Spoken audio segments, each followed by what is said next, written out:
am Linda by name. Welcome to our YouTube channel. Please kindly subscribe before we get started. Mike, what do you have for us today? Linda, it's a great story. Kaien stood by the window, the divorce papers already signed in his hand. He was ready to walk away. He was ready to forget the man he once loved. Then he heard it, a soft voice on the other side of the door. Rian crying, whispering to someone on the phone. "I'm scared," Rian said. "If he finds out this baby is his enemy, he will kill me." Kaien's hand froze on the door. His heart stopped. The papers fell from his fingers. Everything he thought he knew about his husband was a lie, or was it? What he does next will shock you. Stay with me till the end because this story is far from what you think. Please subscribe now so you don't miss what happens next. Let's continue. Kaien Voss did not wake up like normal people. He woke up to the sound of his phone buzzing with 5 missed calls before 6 in the morning, 3 from his men, 1 from his accountant, and 1 from a rival gang boss who still had not learned to stop calling him this early. He sat up in his massive bed, rubbed his eyes, and looked at the empty space beside him.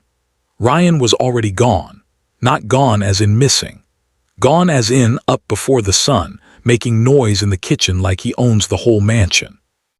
Kaien walked downstairs in his black robe, hair still messy, and found his husband standing at the stove, humming some silly song, wearing an apron with a cartoon chicken on it. A chicken. On the husband of the most feared Mafia boss in the city. "Going to burn the eggs again," Kaien said.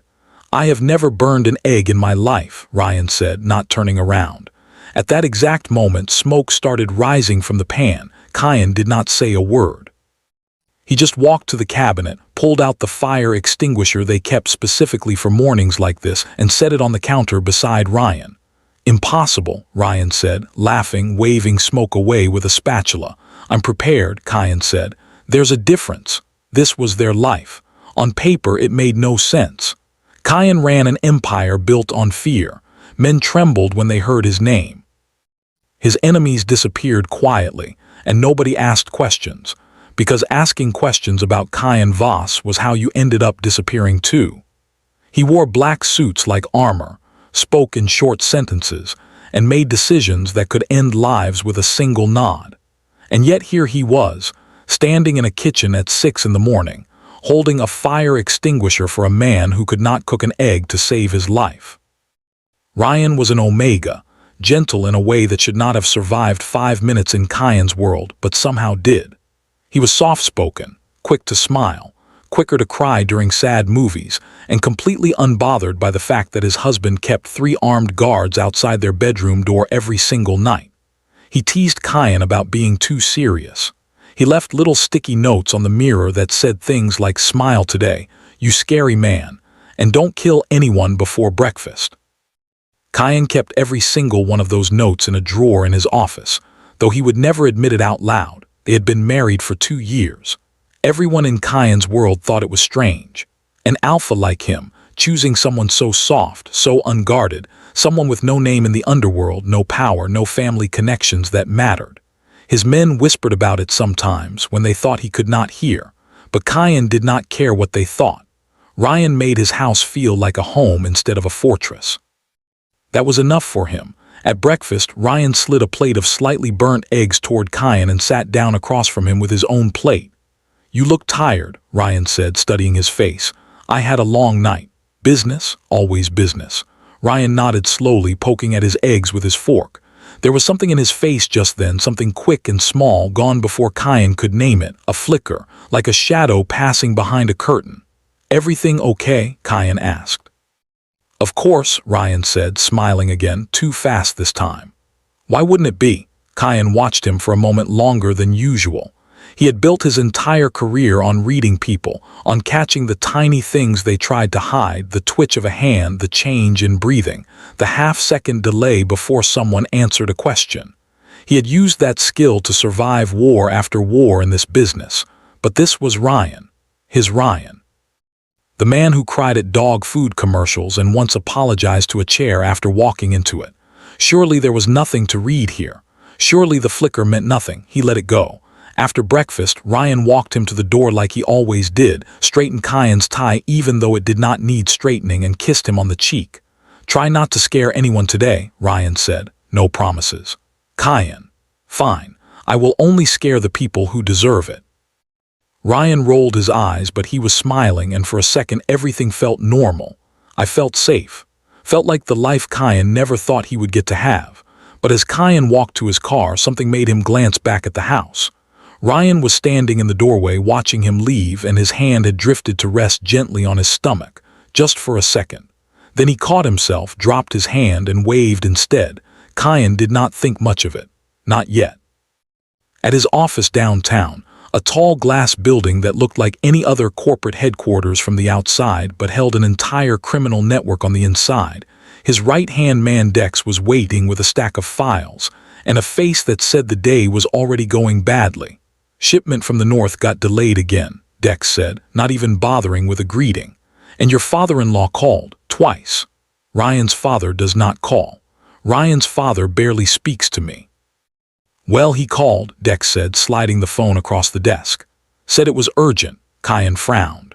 Ryan's family had never liked him much, not because of who he was in the underworld, but because they worried about the danger that came with it. They rarely called. And they never called Kaien directly. He picked up the phone and called back. The voice on the other end was tense, clipped, careful with its words in a way that made Kaien's instincts sharpen. Is Rian all right? The voice asked first before anything else. He's fine, Kaien said slowly. Why wouldn't he be? There was a pause, a long one. The kind of pause people use when they are deciding whether to say something out loud. No reason, the voice said finally. Just checking in. Take care of him, Kaien. The call ended before Kaien could ask anything else. He sat there for a moment, phone still in his hand, that strange, unsettled feeling creeping back into his chest. Ryan's own family barely called to check on their son, and yet today, out of nowhere, someone had called twice, asking if Rian was all right, telling Kaien to take care of him like it was some kind of warning. He shook the feeling off. He had an empire to run, rivals to watch, men who wanted him dead for 100 different reasons, all lined up behind each other like they were taking a number at the world's most dangerous deli counter. He did not have time to worry about a strange phone call and a flicker in his husband's eyes. Not yet. That evening, he came home later than usual, the house quiet except for the soft sound of the television in the living room. He found Rian curled up on the couch under a blanket, watching some cooking show, laughing at the host who had just dropped an entire tray of pastries on the floor. You know, you could actually learn something from that show, Kaien said, dropping his jacket over a chair. Learn plenty, Rian said. I learned today that even professionals drop things. Kaien sat down beside him, and Rian immediately leaned into his side like it was the most natural thing in the world, like 2 years of marriage had made this the only place his body knew how to rest. Kaien wrapped an arm around him without thinking twice. For a moment, watching Rian laugh at the television, feeling the warmth of him pressed against his side, Kaien let himself believe that whatever strange feeling had followed him through the day was nothing, just tiredness, just the paranoia that came from running a life built on constant threats. But then his phone buzzed on the table beside them. A message. From a number he did not recognize. He glanced at it, expecting nothing important. The message had only 4 words. He is not yours. Kaien's whole body went still. Rian, still laughing softly at the television, had no idea the ground beneath their entire life had just started to crack. Kaien stared at the message for a long time. He is not yours. No name, no number he recognized. Just 4 words sitting on his screen like a knife left on a table. Rian shifted beside him on the couch, still half laughing at the television. You're quiet, he said, glancing over. Bad news. Kaien locked the phone screen and set it face down on the table. Work, he said. Nothing important. Rian studied him for a second, the way he sometimes did when he sensed something was off but chose not to push. Then he settled back against Kaien's shoulder and let the moment pass. Kaien wrapped his arm tighter around him, but his mind was already somewhere else, running through every name, every enemy, every person who might want to send a message like that. He did not sleep well that night. He lay awake staring at the ceiling while Rian slept curled against him, breathing soft and even, one hand resting on his own stomach the way he sometimes did without noticing. Kaien looked at that hand for a long time. In the morning, he said nothing about the message. He kissed Rian goodbye, told him to lock the doors, and drove to the office with the phone burning a hole in his pocket. Dex was waiting again, this time with actual good news for once. A shipment finally cleared through customs, a rival crew backing off after a quiet warning. But Kaien barely heard any of it. He set his phone down on the desk between them. "Look at this," he said. Dex read the message twice. His face did not change much, but Kaien had known him long enough to catch the small tightening around his eyes. "Could be nothing," Dex said. "Could be someone trying to mess with your head. You've got enemies who'd love nothing more than to watch you fall apart over a text." "Could be," Kaien said. "Trace it anyway." Dex nodded and left with the phone. Kaien sat alone in his office for a long moment, staring out the window at the city below, at the tiny cars moving through tiny streets like insects following invisible lines. He thought about Rian's hand resting on his stomach. He thought about the flicker in his eyes at breakfast, the one he had let go so easily. He thought about Rian's father calling twice in one day after months of barely speaking at all. None of it meant anything on its own, but put together, it started to look like a pattern. And Kaien had survived this long in his world because he never ignored a pattern. Dex came back 2 hours later, face carefully blank in the way that always meant bad news. "The number's untraceable," Dex said. "Burner phone, bought with cash, already disconnected. Whoever sent it knew what they were doing. So it's not some random idiot trying to scare me. Doesn't look like it." Kaien leaned back in his chair, rubbing a hand over his jaw. "Pull everything you have on the Castellano family. Everything from the last 6 months." Dex hesitated. "You think this is about the Castellanos?" "I think forwards from an untraceable number the same week Rian's father calls twice out of nowhere is not a coincidence." Castellanos were the one family Kaien had never fully beaten. Old money, old blood, a rivalry that went back before Kaien was even born, inherited from his father like a debt that never stopped collecting interest.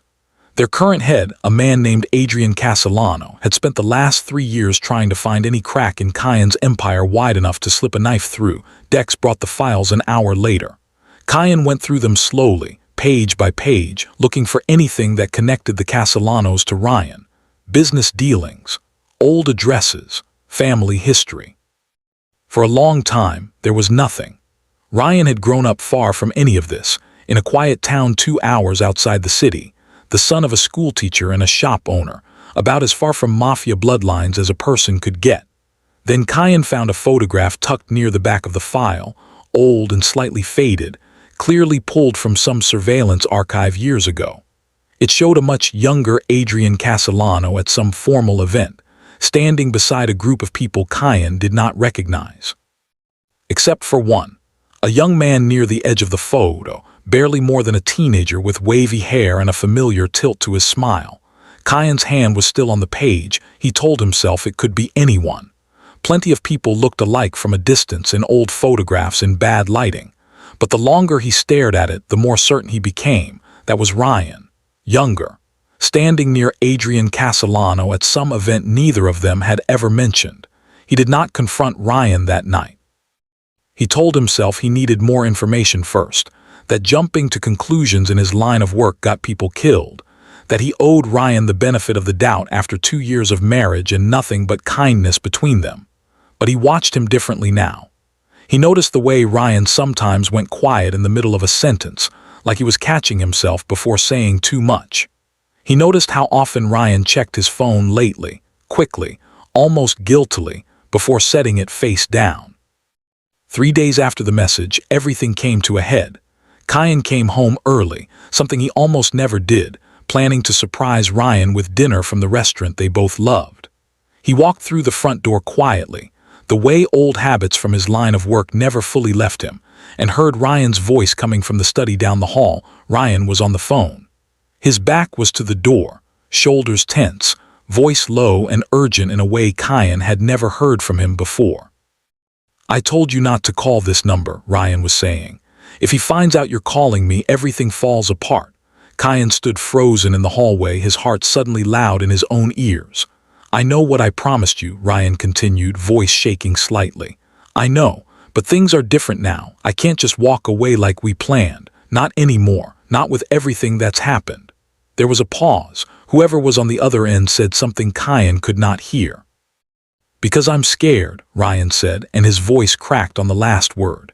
"If he finds out the truth about us, about what happened, about all of it, I don't know what he'll do. You know what he's capable of."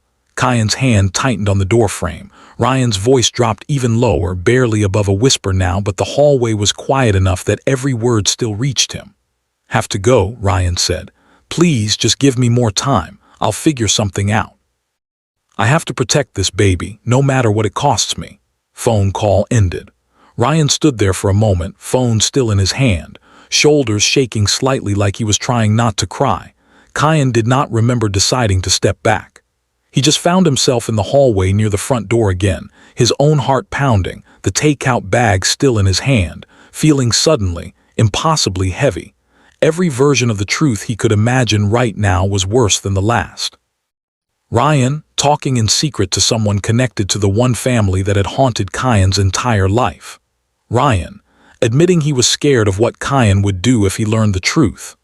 Rian, saying the words "protect this baby" like there was some history here Kaien knew absolutely nothing about.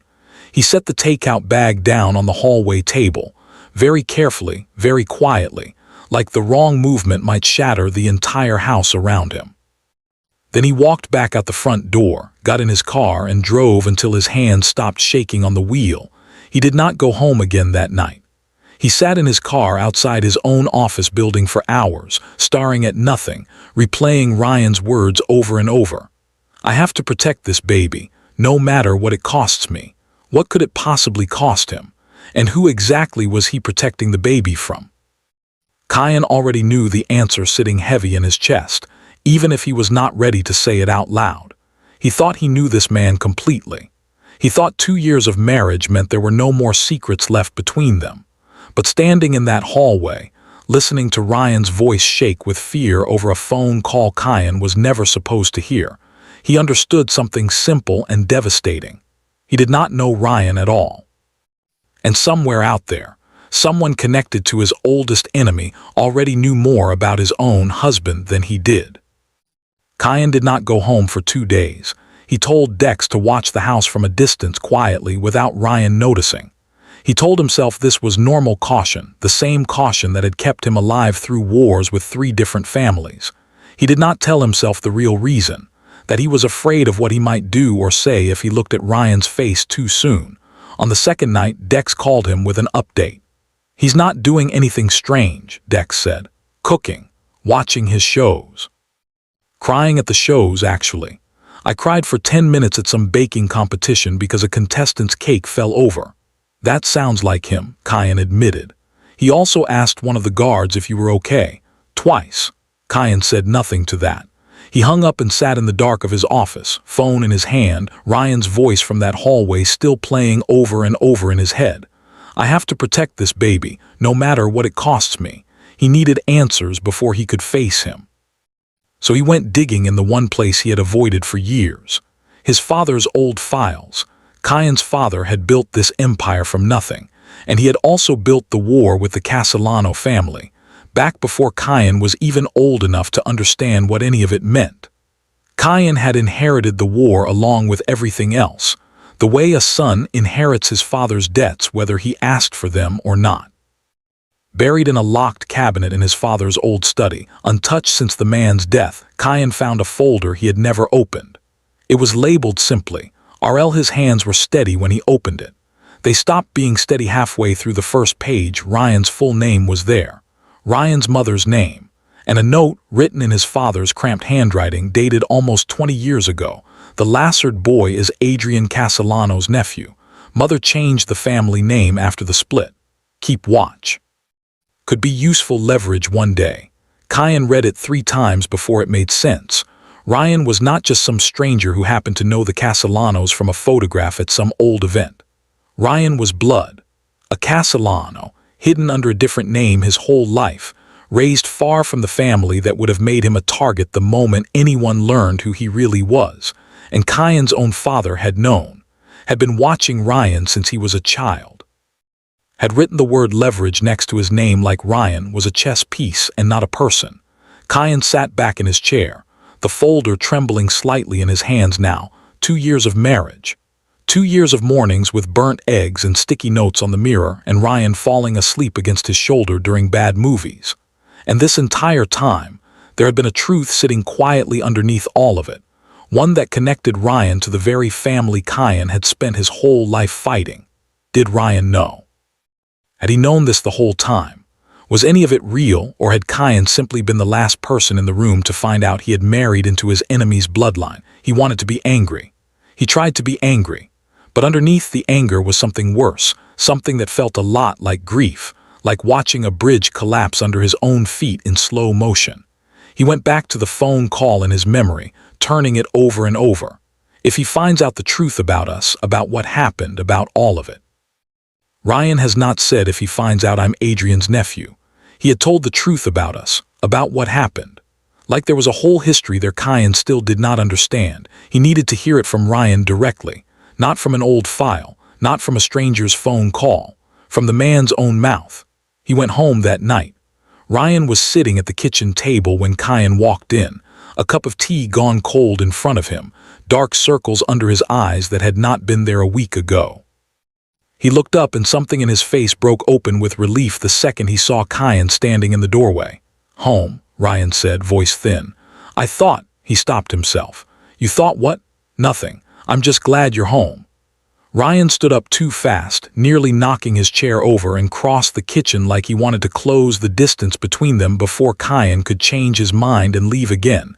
Kaien did not move toward him. He stood very still, hands in his pockets, watching Rian's face carefully, the same way he watched the faces of men across a negotiating table when everything was on the line. "I need to ask you something," Kaien said, "and I need you to tell me the truth." Rian's face went pale. He nodded slowly, arms wrapping around himself like he already knew the ground was about to shift. "Do you know who Adrian Castellano is?" The silence that followed lasted only 3 seconds. It felt like 3 years. "Yes," Rian whispered. "How?" Rian's eyes filled with tears almost instantly, and for a moment Kaien thought he might refuse to answer, might run, might do anything except stand there and let this happen. But he didn't run. He stayed, shaking, and finally spoke. "He's my uncle," Rian said. "My mother's brother. She left the family before I was born, changed our name. I made sure I grew up far away from all of it, from the danger, from everything that comes with that name. I didn't even know the full truth myself until I was 17. You know, when you married me." "Yes," Rian said, and the word came out broken, barely a sound at all. Kaien felt something inside his chest go very cold, very still, like a door closing somewhere deep and quiet. "You knew," he said slowly. "You knew who your family was, you knew the history between us, and you married me anyway, without telling me." "I was scared," Rian said, tears falling freely now. "I was scared that if you knew, you would never trust me, that you would think I was sent here to spy on you, to use you, to hurt you somehow. I never wanted any part of that world, Kaien. I ran from it my whole life. I just wanted a normal life. And then I fell in love with you, and none of it felt normal anymore, and I didn't know how to tell you the truth without losing everything." "The phone calls," Kaien said. "The messages. Someone told me he is not yours. Someone from your family reaching out to you in secret. Was that Adrian?" Rian flinched like he had been struck. "Yes," he admitted.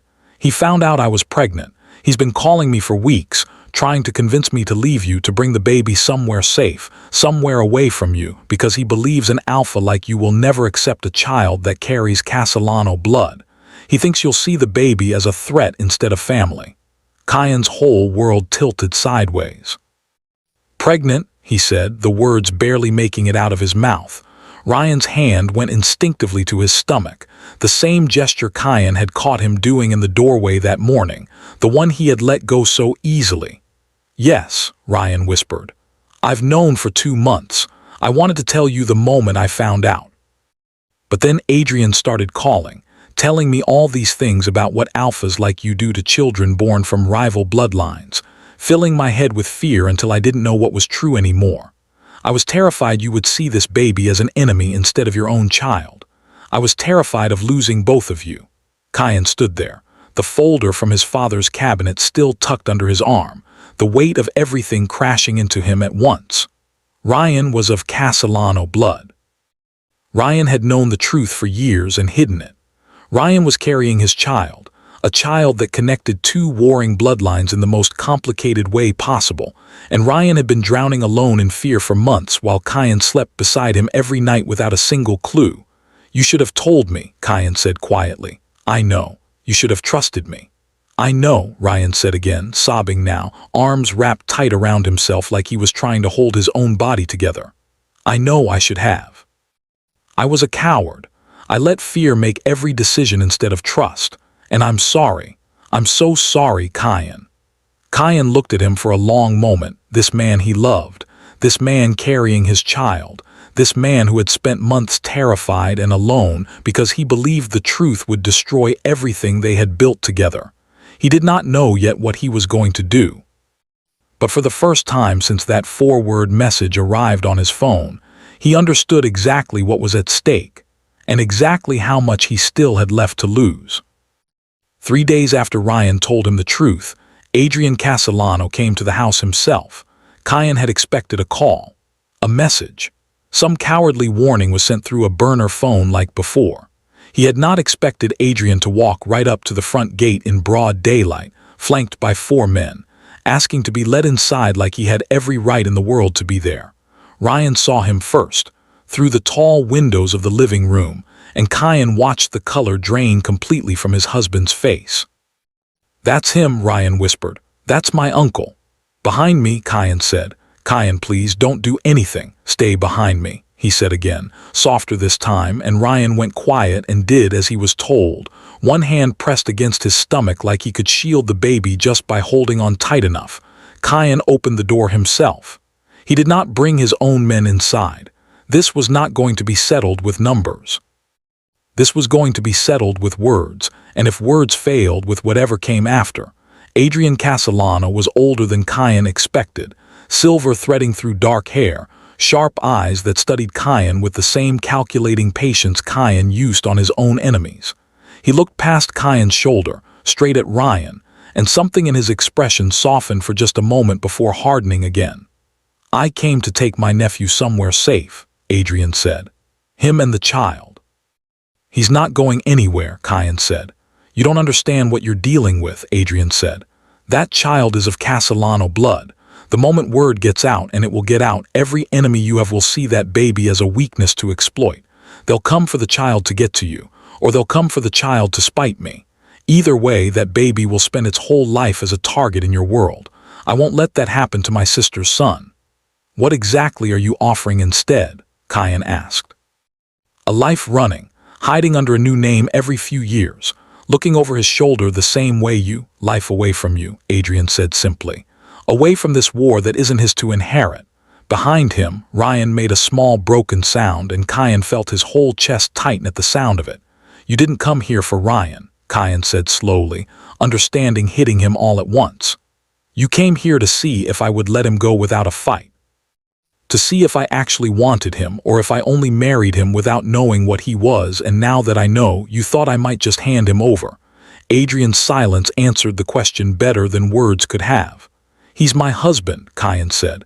"That has never changed, not for 1 second since I found out the truth." "The child?" Adrian asked. "A child with my blood in his veins." "Are you telling me an alpha like you, a man who has spent his entire life at war with my family, is going to raise that baby as your own without a shred of doubt in your mind?" Kaien did not answer right away.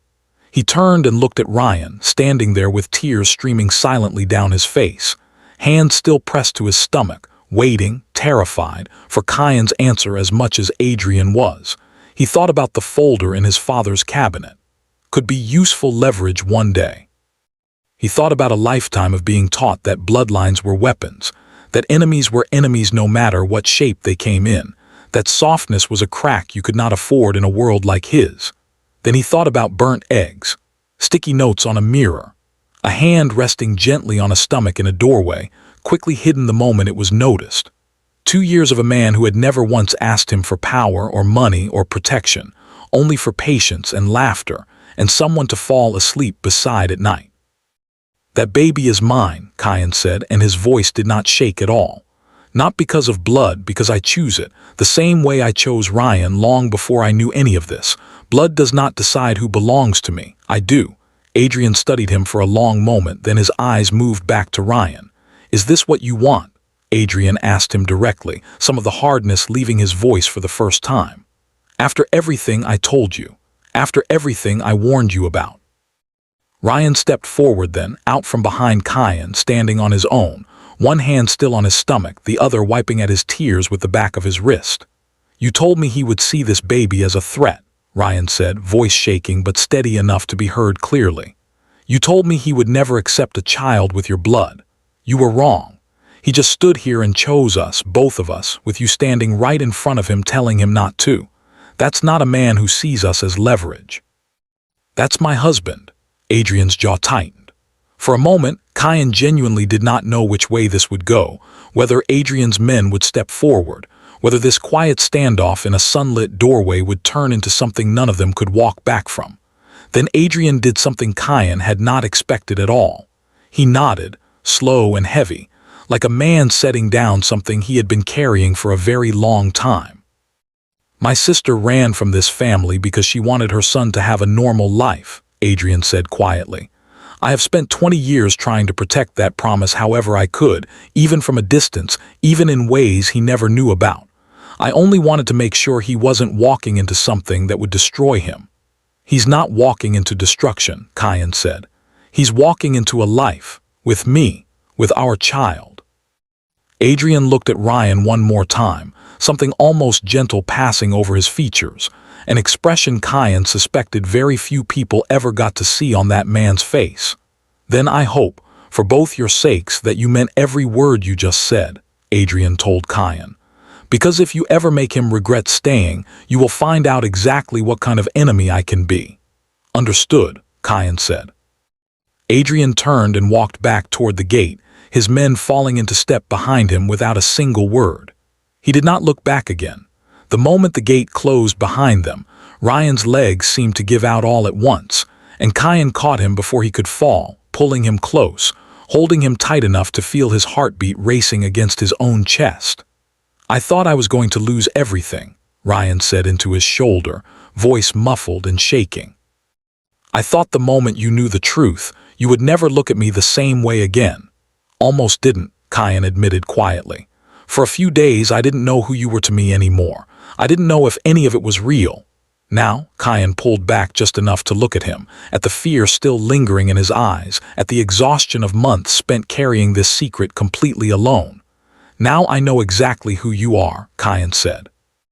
You're the man who ran from a dangerous family his whole life, and still found the courage to fall in love with someone just as dangerous, because you believed love was worth the risk. That's not a weakness, Rian. That took more courage than anything I've ever done in this business. Rian let out a sound that was half sob, half laugh, and pressed his face back into Kaien's chest. I'm sorry I didn't trust you sooner, he whispered. I'm sorry I gave you a reason to be afraid, Kaien said. That's over now. Whatever comes next, we face it together. No more secrets. No more fear of deciding things for us. Rian nodded against him, one hand still resting protectively over his stomach. And for the first time in weeks, Kaien felt something settle quietly into place inside his own chest. Whatever war had shaped both their families long before either of them were born, it ended here, in this doorway, with a choice neither Adrian Castellano nor Kaien's own father had ever believed possible. Love choosing itself over blood. 6 months went by fast, and then they went by slowly.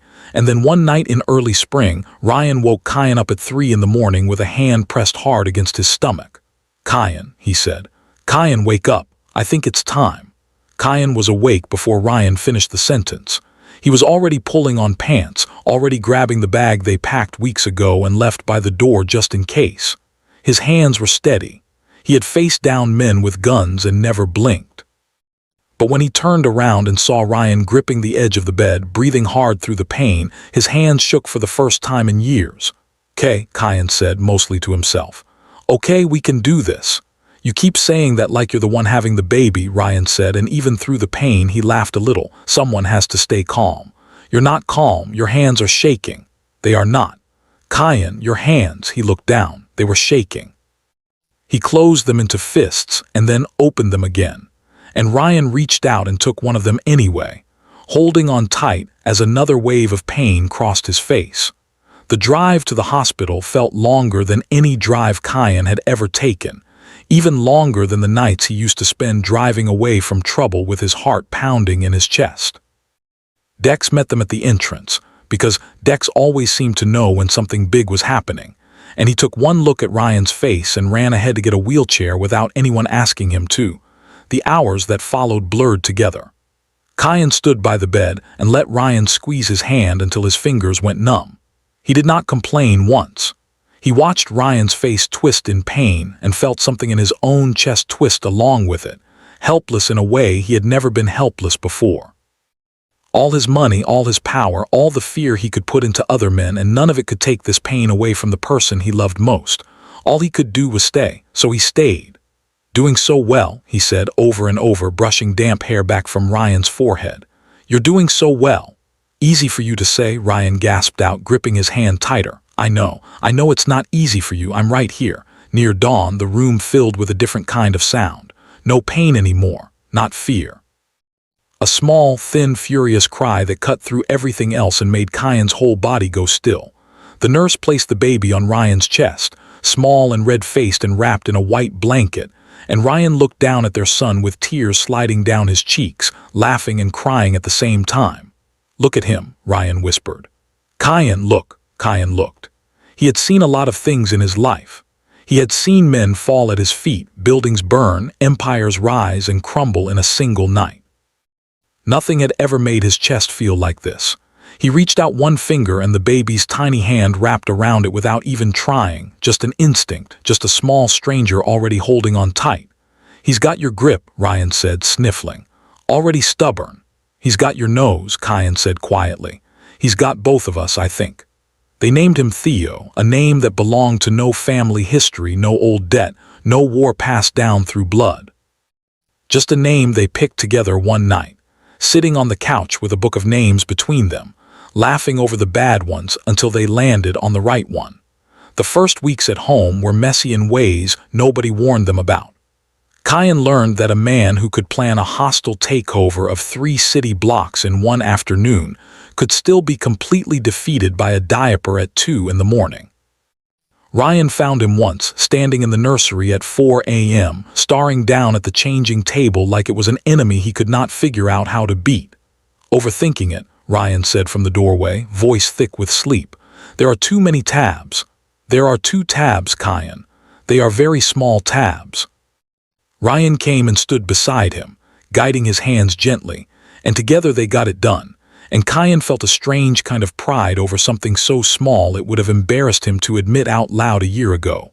Word got around fast in Kaien's world that the boss had a son now, and for a while, some of his men whispered the same old worries. A child born from a rival bloodline, raised in a house built on danger.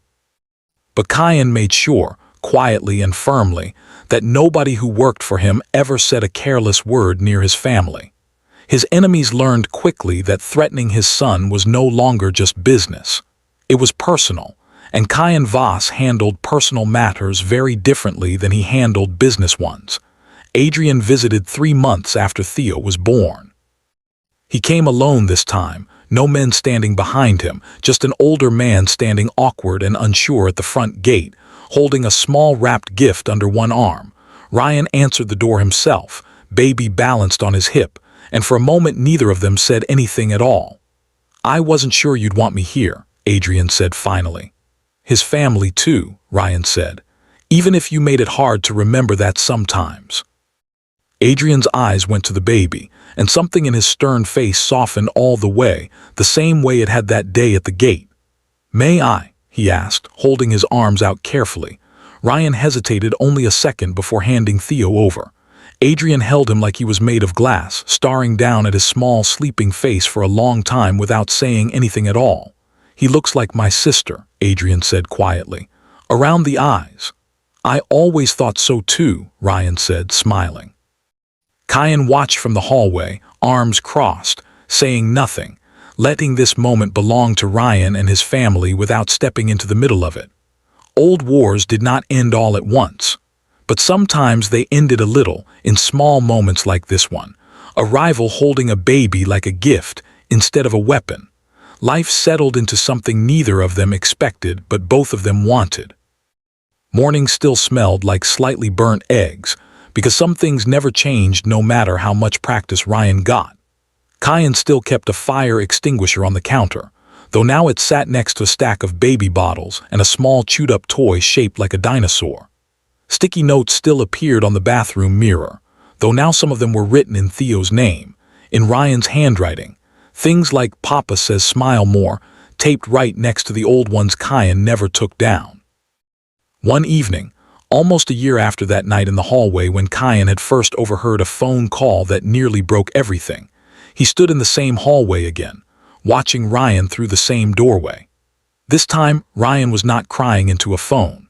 He was sitting on the floor of the nursery, laughing as Theo tried and failed to stand up on his own wobbly legs, falling softly onto a pile of blankets every single time and giggling like it was the best game in the world. Kaien leaned against the doorframe and just watched them for a while.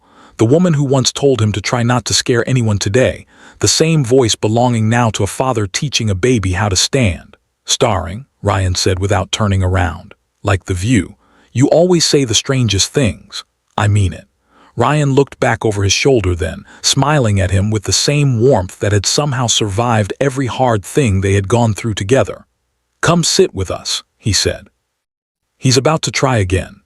Kaien crossed the room and sat down on the floor beside them, still in his suit, still the same man who ran an empire built on fear, and he reached out his hands the same way Rian did, ready to catch his son the moment he fell. Theo took one wobbly step, then two, and tumbled forward straight into Kaien's waiting arms, laughing so hard his whole small body shook with it.